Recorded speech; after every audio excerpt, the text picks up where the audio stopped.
dari Pemda, dari semua kabupaten dan semua yang hadir yang tidak dapat disebutkan namanya, semuanya yang saya sangat muliakan dan saya hormati.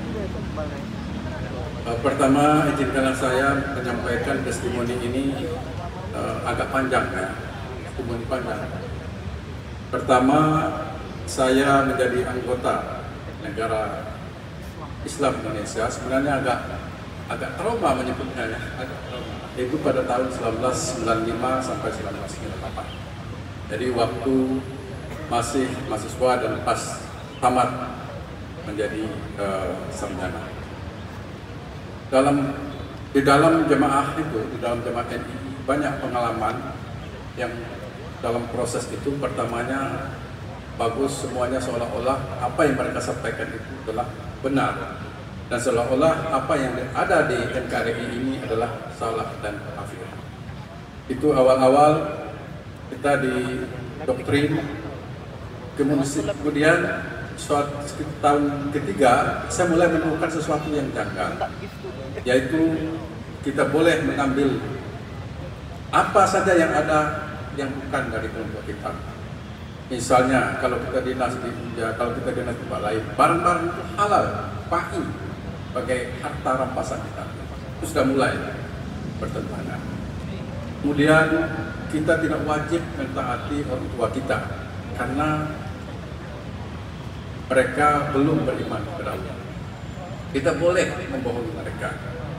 Dan ketiga, sholatnya bukan sholat Allah, tapi sholatnya dakwah, tiga perbuatan dan bukan. Kemudian yang terakhir membuat saya sampai puncak mau keluar itu adalah ketika keuangan tidak transparan, ya. Kemudian kita harus mengambil impak sebanyak-banyaknya, impak dan zakat sebanyak-banyaknya dari masyarakat bawah, dari anggota. Entahlah mereka mau mencuri, mereka mau merampok, mereka mau menjual apa-apa saja. Akhirnya saya protes, ini sudah tidak sesuai dengan Islam. Saya baca buku ini. Dengan protes itu, saya dikirimin surat agar datang ke Jakarta. Akhirnya saya datang ke Jakarta pakai Lorena waktu itu, sampai ke stasiun Bogor, naik Kijang, naik Panter waktu itu ya, Panter, mata ditutup. Sampai sekitar 1 jam sampai di sebuah rumah, di situ saya tidak tahu ini di mana. Kemudian datanglah mulai pimpinan satu, ente ini sudah melawan ulil amri. Setiap hari itu diceramai bahwa Anda melawan dan protes ulil amri. Itu tidak boleh. Dan ketika Anda disuruh melompat ke dalam api, maka Anda harus melompat. Itu tambah berkecamuk lagi di batin saya. Wah, ini tidak bisa diterima. Saya belum bisa menerima 5 hari, 7 hari. Kalau Anda tidak bisa diterima, Anda tidak bisa pulang ke Jambi. Akhirnya saya pura-pura taubat. Saya tobat, saya teken dalam bahasa Arab Melayu beberapa lembar. Kemudian minta uang taubat 50.000 rupiah. 50.000 mungkin sekarang sekitar 20 juta uang taubat. 50.000 saya nggak punya uang 50.000. Sampai di Jambi ente bayar.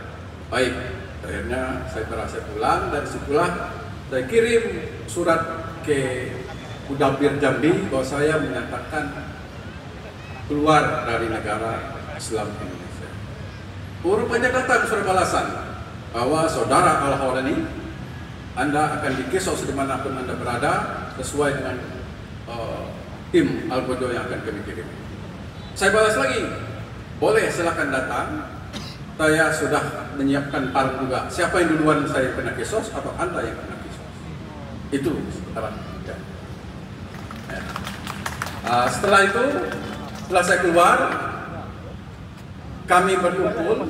Saya kumpulkan yang masih mau ikut dengan saya ini di Pagadrum waktu itu. Kemana kita akan lari setelah kita ini? Kita akan diancam oleh mereka. Nah, ketika itulah saya ditangkap oleh Danrem dan juga dari Polda dan juga dari Kejaksaan. Dibawa ke Kejaksaan 1 hari, terus ke Danrem dengan di situ dibina. Pas di situ Pak Ali Setro ketika itu Komandan Hotel Korem itu menyatakan saya, ini berkas saudara, Anda mau jadi dosen pun tidak. Anda mau jadi dosen apa tidak? Saya bilang saya sudah keluar Pak, kalau Bapak mau bina saya silakan. Nah, jadi akhirnya kita dibina oleh situ. Kemudian juga di Polresta di situ waktu itu Pak Rinto pada saya di Polresta, saya berwajib lapor.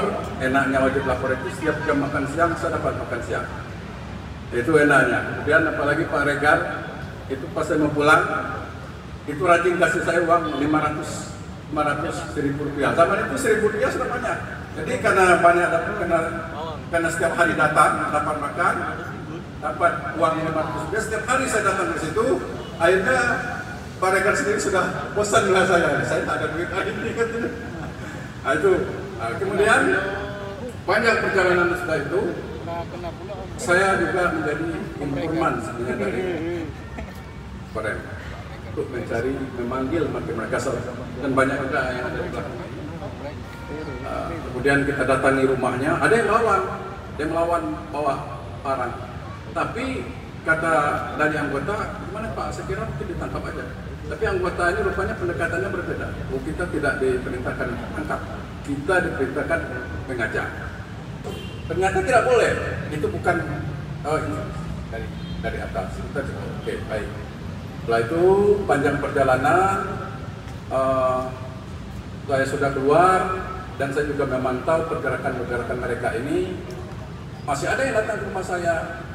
Kita sudah berubah Pak. Kita tidak lagi seperti dulu. Kita bergerak di bidang ekonomi. Kita bergerak di bidang pendidikan. Tidak, sedangkan saya tidak mau ikut dengan itu lagi. Dan selanjutnya terakhir sampailah sudah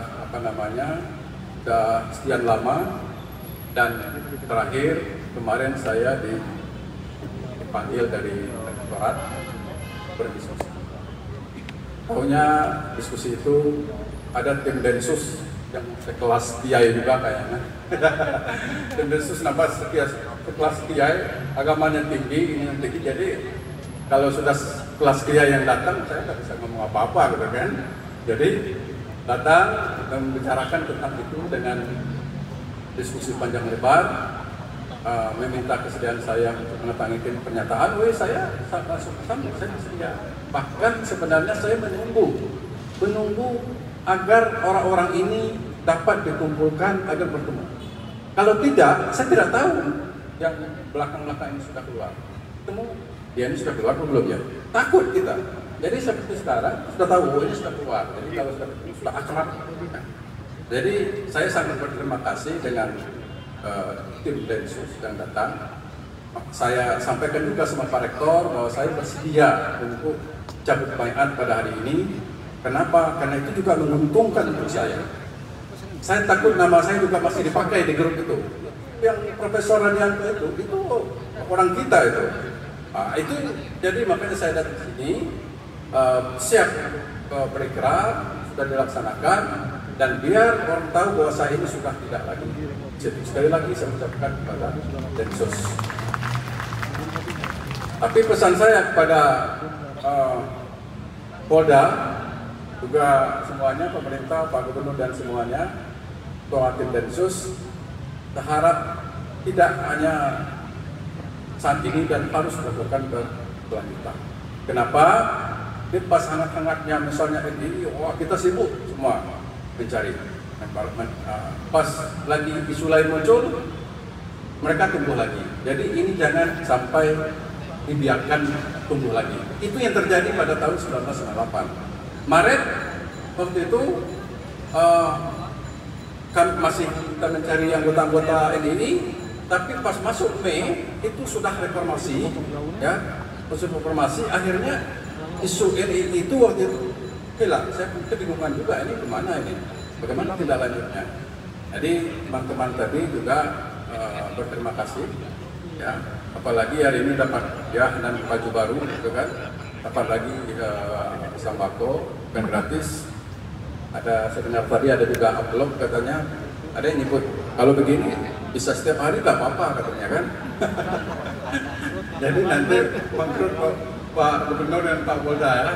Jadi demikian testimoni dari saya yang cukup panjang. Kita ucapkan terima kasih semua pada Pak Gubernur, Pak Kapolda, Pak Dandim dan semua para petugas yang sudah hadir menyaksikan pada hari ini. Saya hari dengan billahi taufiq wal hidayah. Wassalamualaikum warahmatullahi wabarakatuh.